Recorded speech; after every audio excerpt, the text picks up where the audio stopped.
What's going on? All thanks for tuning in once again. Opetaia versus Briedis. This is a must-see. Highly anticipated rematch. The first fight was an all-time classic. If you haven't seen that fight, I strongly recommend watching it back. It was one of those fights that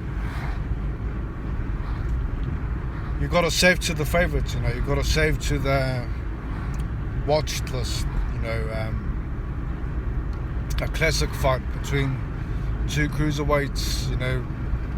Briedis, a guy that's only lost to Usyk. Opetaia, undefeated, Ring Magazine champion, IBF champion, defending his titles February the 17th, against a guy that broke his jaw. There's a lot of rumours of this fight, that this fight wasn't meant to happen from what I've read.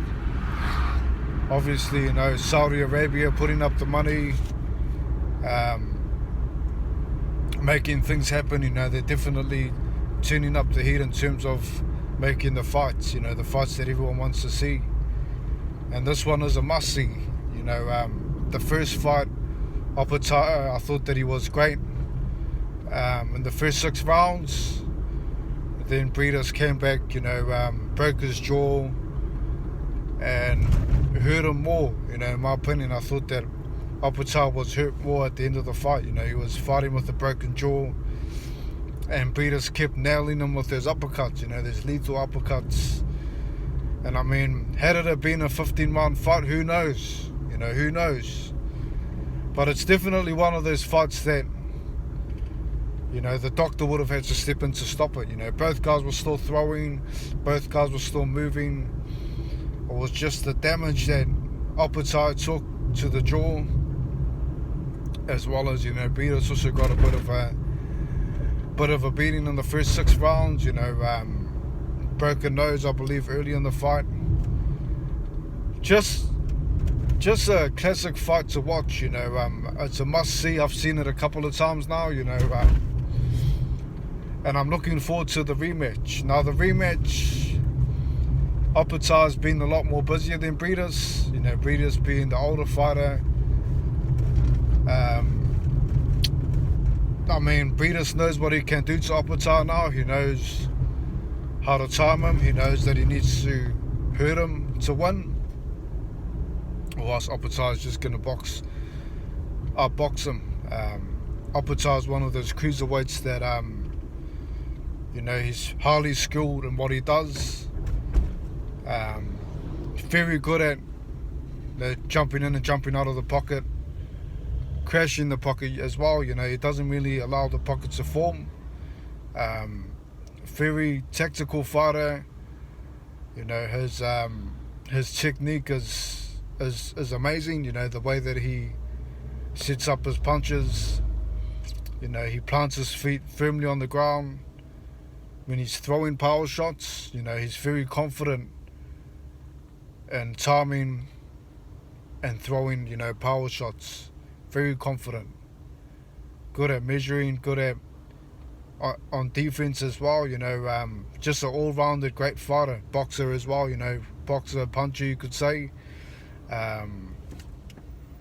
Definitely one to look out for, and if he comes away with the win, he's a couple of fights away of getting the main event, in my opinion, or possibly possibly could be main event on his next fight.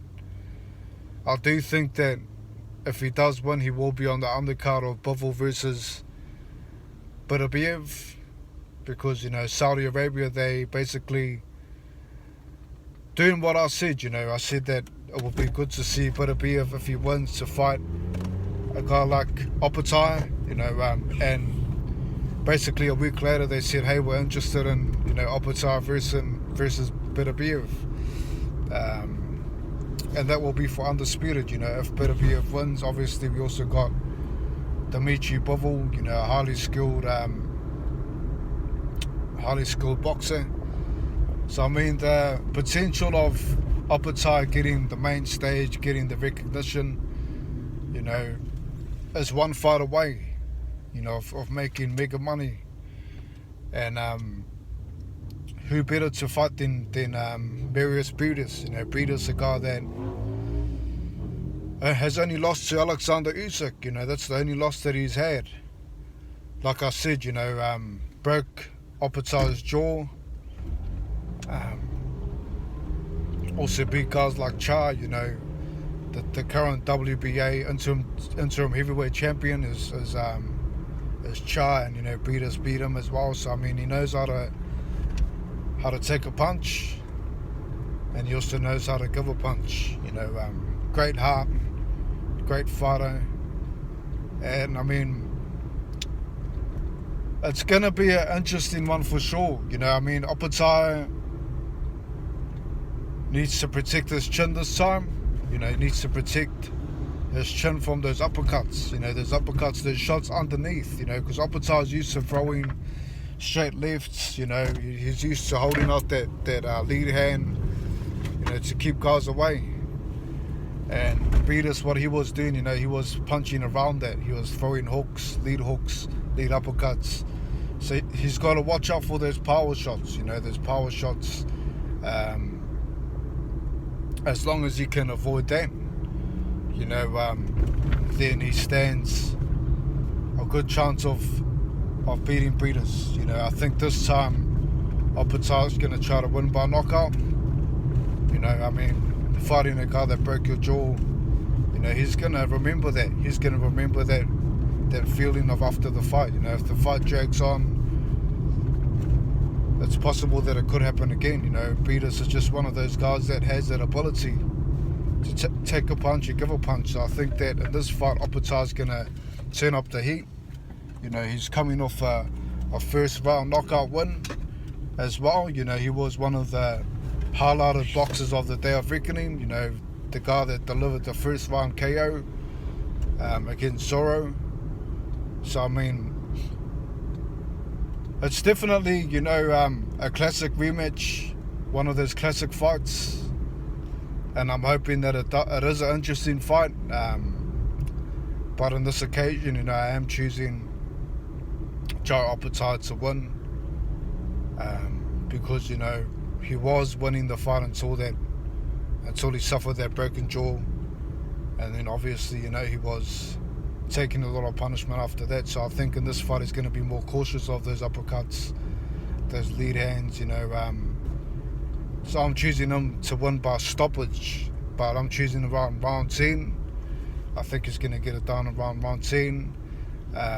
But, you know, don't write off Briedis for sure. You know, if, like I say, as long as Briedis comes in there with the intentions to hurt, you know, don't try to outbox the guy, but hurt the guy to the point where you can start breaking him down, where you can start getting some good power shots in where it is going to be effective. You know, so I mean, I must say, you know, on the undercard of the Undisputed, this is a must-see, must-watch fight. I'm definitely looking forward to it. Let me know what you think of it. And once again, thanks for tuning in. Look forward to the comments, and I'll catch you next time. Have a good weekend, have a good day, peace. Take care.